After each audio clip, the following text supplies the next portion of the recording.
Yo, what is up, my Nakama? So my name is Daniel and I'm a current second year medical student. And in this video, I wanted to share with you guys a quick and effective beginner's calisthenics workout. So for people that are looking to get into calisthenics, I think this is a fantastic workout that has enough volume for you to initially get a pretty strong foundation in this type of bodyweight training. So let's get to it. All right, so first up, you always want to start off with some sort of warm up just to warm up your muscles.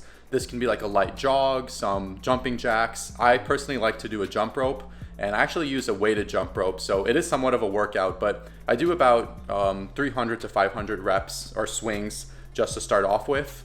And then afterwards, I will do skill training first. So I recommend always starting off with skill training. And for me, my skill training is like handstands. So practicing my hand balancing.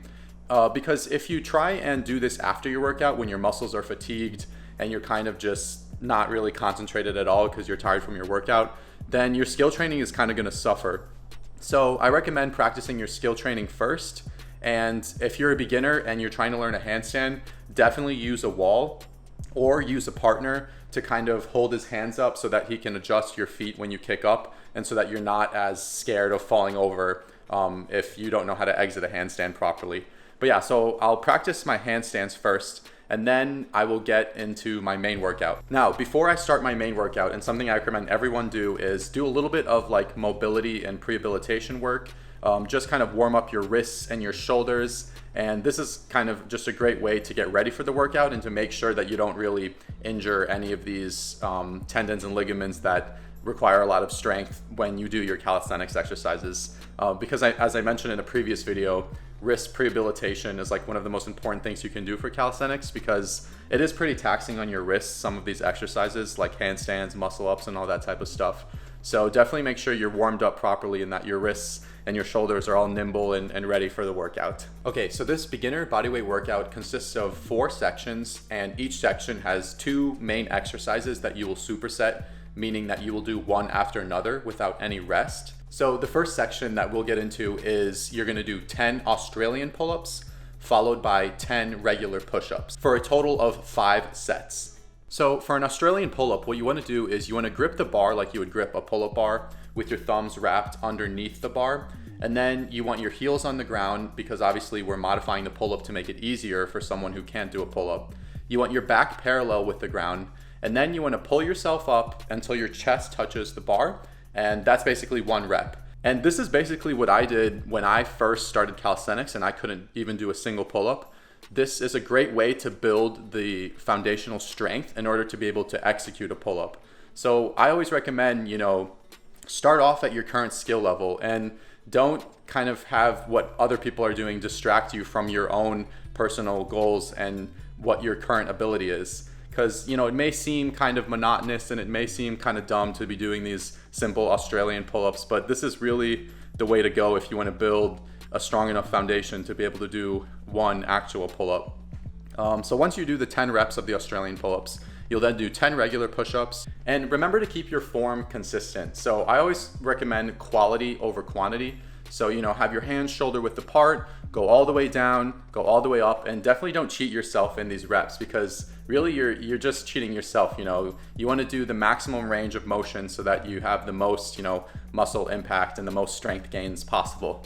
So yeah, that's basically the first kind of division of this workout. It's going to be 10 Australian pull-ups followed by 10 regular push-ups, and you're going to repeat for a total of 5 times. So basically that means 50 reps of the Australian pull-ups and 50 reps of the push-ups. Okay, so for the next section of this workout, section 2 out of 4, we're gonna be doing 5 hanging leg raises, supersetted with 10 one-leg step-ups. So this is kind of like an ab exercise as well as a leg exercise. So for the hanging leg raise, this is probably like the best ab exercise you can do in calisthenics, because you kind of have to stabilize yourself as you're doing the core workout. And just remember to try and eliminate as much swing as possible. And if you can, bring your knees to your chest.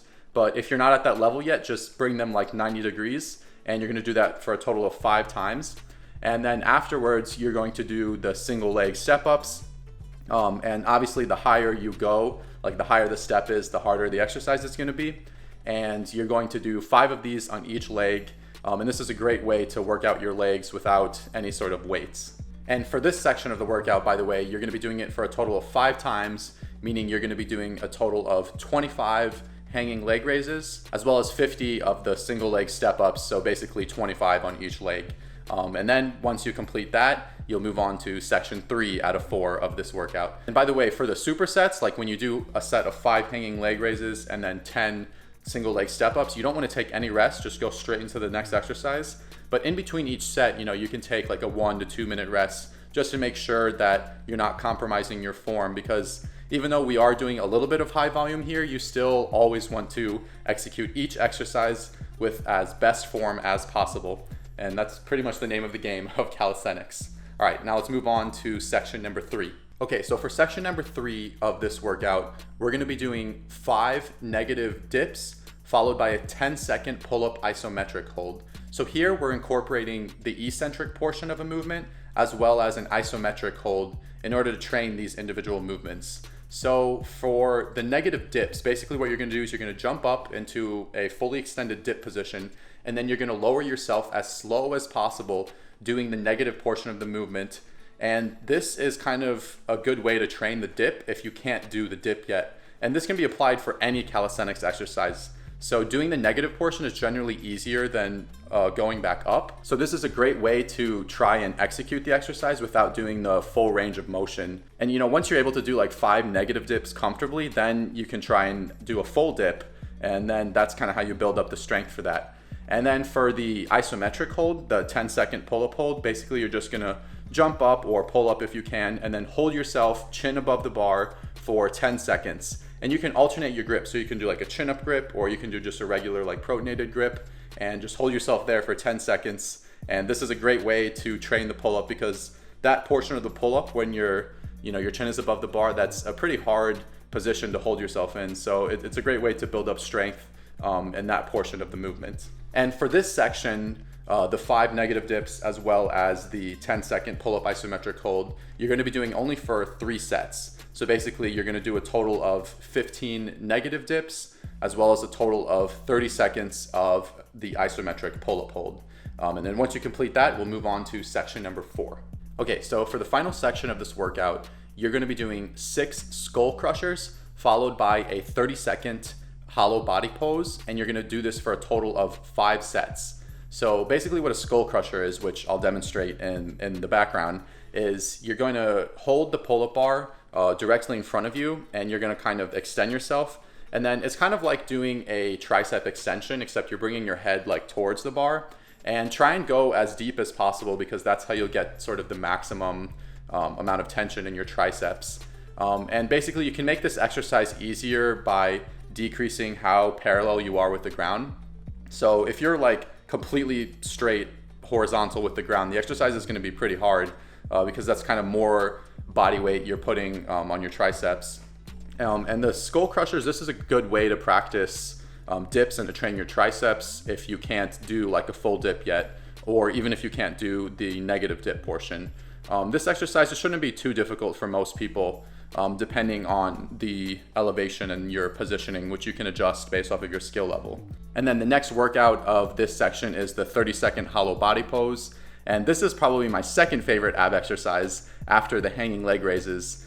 This is a super difficult exercise depending on how you place your hands. So I like to fully extend my hands behind my head, and basically your upper back as well as your entire lower body is pretty much off the ground, and you just hold it there for 30 seconds and you're gonna feel it for sure after a few sets of these. But yeah, that's basically the entire beginner bodyweight workout, and this is pretty similar to exactly what I did when I first started calisthenics, and I couldn't do a single dip, I couldn't do like 2 push-ups, and I couldn't even fathom doing a pull-up. So we all start somewhere. It's not really a sprint, it's a marathon, as I like to always say. And I hope you enjoyed this video. I hope it was informative. Keep the gains up, stay strong, stay healthy, and as always, Dattebayo.